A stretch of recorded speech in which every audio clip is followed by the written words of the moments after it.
Chapter 6 Persistence. Upper Campus, UC Santa Cruz, California, January 12th, 2017. Genesis chapter 9, verses 8 through 11. Proverbs chapter 28, verse 1. The narrow sandy path is hugged tightly by thick forest. My eyes are closed as I sit on a fallen tree in blissful stillness, my face catching a sunny patch at the path's edge. A stream of recent rainwater carves the path in two. The soft, almost undetectable, steady patters of an animal interrupt my LSD meditation. Could it be a mountain lion? Adrenaline pries my eyes open as I stand to face where the path corners to the left a few feet from me. An unassuming coyote rounds the corner, head down, unaware of my presence.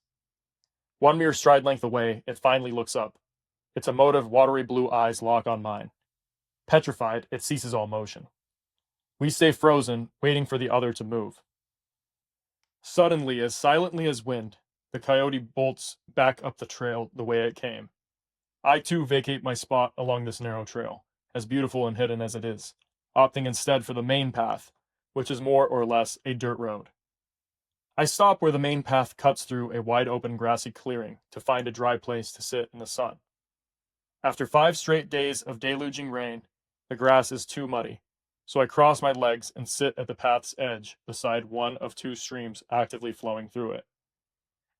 I close my eyes and repeat in my mind the same prayer I've been praying over the past 2 hours. This time I am utterly tranquil, even excessively so. Please, God, please speak to me. I overpower my ever-present inner angst, which wholly distrusts the stillness. I hold my eyes shut, gently swaying back and forth like the redwoods do in a breeze.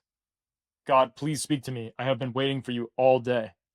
I sit longer and longer, without any regard for my time, having already committed the entirety of the day to this LSD trip. My mind grows still, passing deeper into this lack of sensory input, priming itself to hear the voice I hope will come. Footsteps approach. I open my eyes, still inhabited by this bizarre tranquility. I acknowledge the hiker, a lone, contemplative-looking Indian student.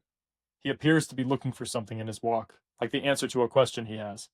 We share a nod, a smile, and a strange type of mutual understanding for one another. I watch him pass through the clearing and behind the tree line, then close my eyes again. I fall back into that tranquil state of extreme stillness that is almost like sleeping while awake. I open my eyes to find myself thrust to my knees inside the flow of shallow water on the opposite edge of the trail from where I was sitting. My palms plant into the gravel just below the surface of the water. The water flows around my forearms and elbows. I look down at my chinos where the water soaks them at the knees. I don't know how I entered this position. It happened before I realized it. Surrender. I know this presence somehow. It is somehow familiar. It feels like I am in the presence of Jesus. It is the God of the Bible. I look again at my arms and knees, trembling at the mystery of how I got here. This is the position you should be in. This is what is better for you and for me. His voice makes me afraid. This is where I want to be, I say, so afraid that I feel like I mean it. You are too proud. His words unnerve me. He is opposed to me, how I am right now, because my pride is opposed to him. I suddenly regret seeking him out. This isn't how I thought this would go. I don't want this anymore. Far from it. I don't want to have to change. I want to escape his sight, but have nowhere to go. Who can hide from such a one? I exhaust my mind's stores of potential hiding places. There is no place within the entire universe where I could feel comfortable now. I grow frustrated when I realize the depth of my powerlessness. What am I even doing here? I don't belong in the water or the mud. My clothes are all wet now. Gravel sticks into the skin of my forearms. I push myself up and walk over to a small mound of grass by the side of the trail. I rest my hands up on my hips in defiance, trying to think of how I can explain away what just happened. I can't surrender my pride. It's almost all that I have going for me. I may be willing to surrender some other things, but not that. I just want him to leave me alone now and allow me to walk in the way I want to go. His words still resound in my head. You are too proud. I decide to leave this place. Walking back towards College 10, God's presence remains over me. It hovers over me like a dome beneath the canopy of the redwoods. The trail now edges a steeper portion of the mountain. Through the spaces between the many redwoods' trunks, I can see a fragmented ocean down way below. The voice looms over me in power. Do you realize I could flood the whole earth if I wanted to? The way he says it implies that it would be like pulling the ocean over the land like a blanket, even all the way over this mountain and well over the others beyond it. No, you couldn't, I impulsively blow off his statement. I regret my remark immediately, quickly realizing I have no evidence to back up my claim. I am only speaking from my pride in order to not feel so ridiculously weak and small. Could you really do that? I ask him. The underlying question is, do you really have so much power? I have done it before, he says. I can tell that this is the one who fears no one else and is himself wholly feared by all. It seems like everything he says he can back up as true, which intimidates me completely. Deep fear sweeps over me again. I hear a significant rustling in a dense cluster of bushes. The leaves of one of the tall plants sway as if stirred by something large. I walk faster down the trail, only slow enough as to not mimic darting prey. I look over my shoulder every few yards gained. Scanning the edge of the trail for the mountain lion I expect God to send after me as punishment for my pride. Once I am far enough away from the rustling plants, I break out into a paranoid dash back toward my dorm. The voice wraps around me. The wicked man flees, though no one pursues. I look around at all the bushes to realize there is no lurking menacing mountain lion watching me through starving eyes, ready to tear the meat off my limbs. I am instead a mere coward riddled with guilt. Humbled by my guilt, I dread my expectation of settling up with the ultimate over a discrepancy at greater cost than my short mortal life.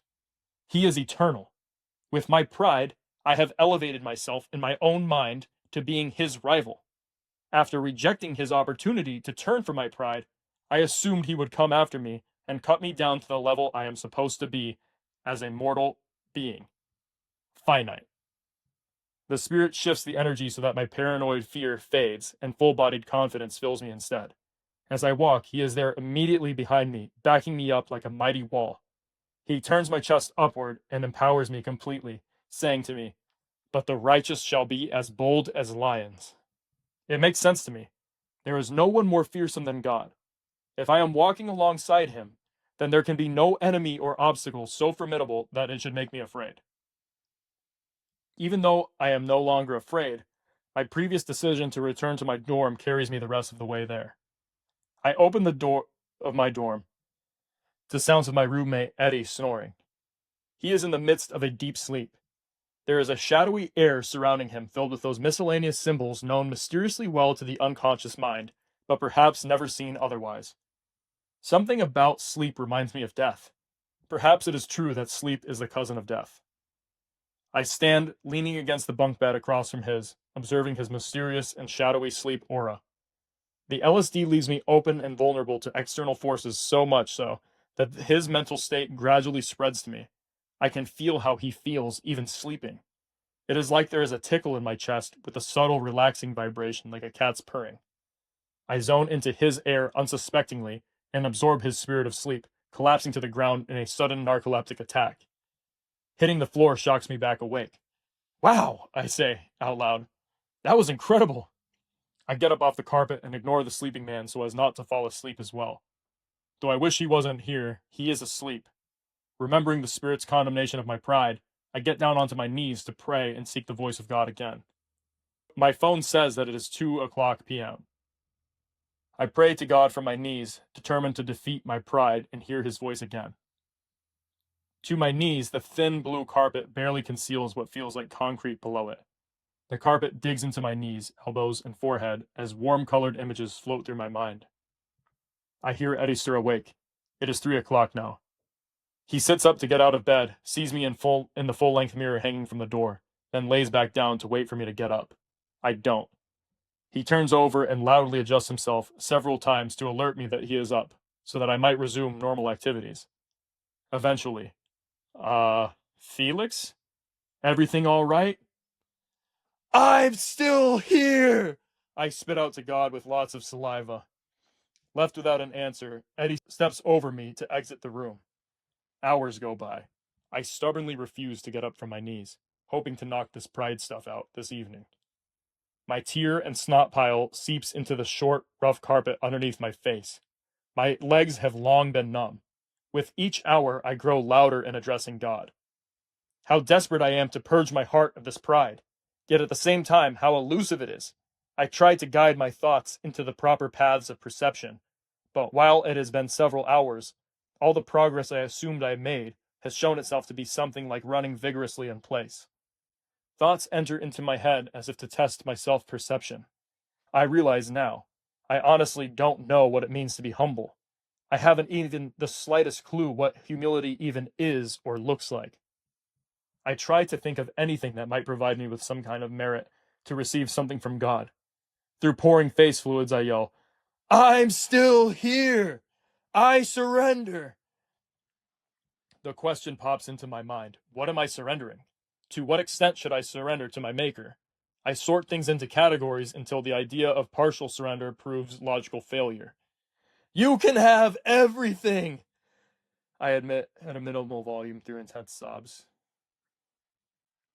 I say it again more firmly, wanting to want to do it. "I will give you everything. It's all yours. It has always been yours. I would be a fool to think I ever had anything of my own." To my roommate's horror and my neighbor's concern, I stay positioned there on my knees, praying and crying in this way, screaming out. They can hear me down the hall. They have heard me all afternoon and night. It is close to midnight now. "You can have everything. Take my pride. I don't want it anymore. I'm still here."